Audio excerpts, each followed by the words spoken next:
Dans ces enclos extérieurs, plus un seul canard, plus de dindes. Un hectare où évoluent d'habitude des centaines d'animaux. Seules quelques poules récalcitrantes ont pu s'échapper par les fenêtres. La fin provisoire d'un élevage en liberté du jour au lendemain. On les a transportés chez un voisin qui possédait une grange qu'il n'utilisait pas, donc là où on leur a apporté l'eau, où on a apporté de l'eau, on a apporté la paille, on a apporté tout ce qu'il fallait pour pouvoir les élever dans de bonnes conditions, et on a trouvé un bâtiment suffisamment grand pour qu'ils aient des conditions idéales, mais il leur manquera quand même l'herbe.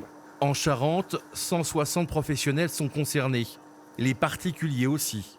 Les animaux doivent rester enfermés pour échapper à un risque de contamination qui met en péril une filière nationale, notamment l'exportation vers le Japon ou les États-Unis. L'heure est donc à la prévention. Rien n'empêche n'importe quel pays tiers d'avoir des exigences particulières et de refuser tout oiseau provenant d'un pays dans lequel il n'y a ne serait-ce qu'un seul cas d'influenza aviaire. Un risque économique si important que le ministère de l'Agriculture a choisi de prendre ces mesures draconiennes alors qu'il n'y a actuellement aucun élevage contaminé dans notre pays.